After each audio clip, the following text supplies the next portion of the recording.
নমস্কাৰ বন্ধুসকল, স্বাগতম জনাইছোঁ আপোনালোকক আমাৰ চেনেলৰ অন্য এটা ভিডিঅ'লৈ। আজিৰ ভিডিঅ'টো আমি আলোচনা কৰিম SSC 2026ত অসমৰ কাৰণে কিমানখিনি পোষ্ট আছে আৰু 2025ত ইয়াৰ কাৰণে কিমানখিনি পোষ্ট আছিল তাৰ এটা তুলনামূলক আমি আলোচনা কৰিম। গতিকে বলক ভিডিঅ'টো আৰম্ভ কৰোঁ। তো বন্ধুসকল, মই ইয়াত লিখি থৈ দিছোঁ যে 2025ত কিমানখিনি পোষ্ট আছিল আৰু 2026ত কিমানখিনি পোষ্ট আছে। 2025ত BSFত আছিল 1469টা, 2026ত BSFত পোষ্ট আছিল আছে এইবাৰ 83টা। CRPFৰ পোষ্ট যোৱাবাৰৰ তুলনাত এইবাৰ বেছি আছে, আপোনালোকে ইয়াত দেখিব পাৰে। CRPFৰ পোষ্ট যোৱা বছৰ আছিল 1636টা, এইবাৰ আছে তাৰ আধা বুলি তোমালোকে ধৰি ল'ব পাৰে, ইয়াত চাই ল'ব। SSBৰ পোষ্ট যোৱা বছৰ 95টা আছিল, এইবাৰ 246টা হৈছে, আৰু SSB পোষ্ট এইবাৰ অসমত বাঢ়িছে। ITBPৰ পোষ্ট 255টা আছিল, কিন্তু এইবাৰ আছে 153টা। আছাম ৰাইফলৰ 95টা আছিল, এইবাৰ আছে 209টা। আৰু এইবাৰ অল ইণ্ডিয়া পোষ্ট তোমালোকে BSFত দেখিছে ইয়াত 616টা আছে, কিন্তু BSFৰ পোষ্ট এনে যেতিয়া SSCৰ পোষ্ট আহে তেতিয়া কমচে কম 10,000 পোষ্ট BSFৰে থাকে। CRPFৰ এইবাৰ যিমানখিনি পোষ্ট আছে CRPFৰ পোষ্ট নাবাঢ়ে।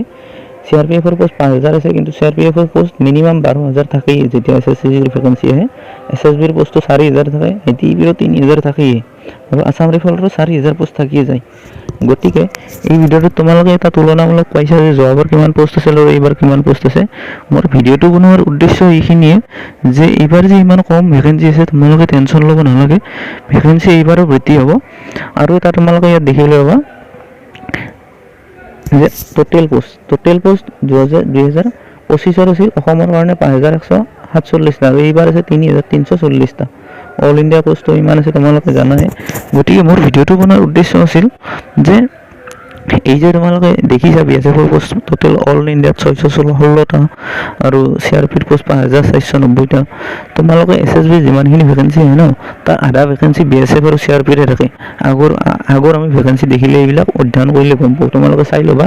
এই আগৰ ভেকেঞ্চিত আধা ভেকেঞ্চি CRP আৰু BSFৰে থাকে। গতিকে এইবাৰ CRP আৰু BSFৰ ভেকেঞ্চি বহুত কম আছে, কিন্তু এই ভেকেঞ্চি বাঢ়িব, তোমালোকে টেনশ্যন ল'ব নালাগে।